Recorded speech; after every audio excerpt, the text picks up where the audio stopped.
Brian Cunningham from Pure Life here. Just wanted to take a minute to talk about this current pandemic we're going through. Coronavirus is real. People are locked down. They're undergoing intense amounts of stress, anxiety, fear. Of course, all these negative emotions together collectively are called stress, and they really challenge the immune system. Believe it or not, Dr. Leonard Calabrese, clinical immunologist, has said that stress and anxiety actually lower immunity and can make us more susceptible to catching viral infections. And worse than that is the social contagion, this phenomenon where the anxiety, the fear that people have is actually easily transferred to other people.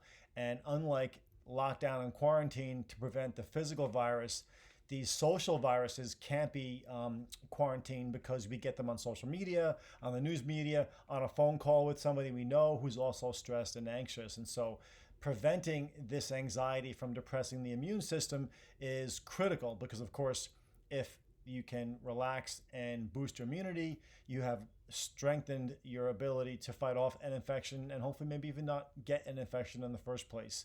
And that's why mindfulness practice, meditation, walking in nature, anything that can help you to reduce stress and anxiety will be beneficial.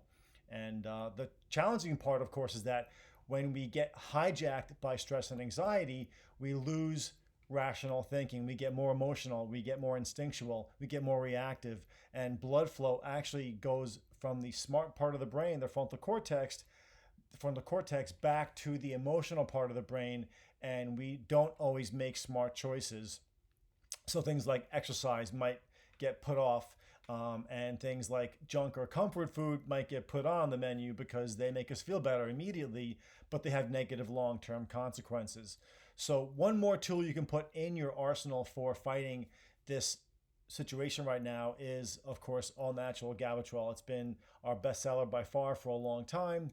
It's fast acting, very potent, and if you combine that with another form of stress reduction, for example, taking Gavitrol and doing meditation or yoga, or taking Gavitrol and going for a walk in nature, the combination of any of these practices will give you a synergistic effect. You'll actually get better results. You could even take it before you exercise. A lot of people use it for motivation because they don't always feel inspired when they're stuck at home and they don't have the access to the gym. So you can take some Gavitrol in about 15 to 30 minutes. It kicks in, you get more rational control over your mind and your emotions, and you can get back in the exercise program that will make you feel good, of course.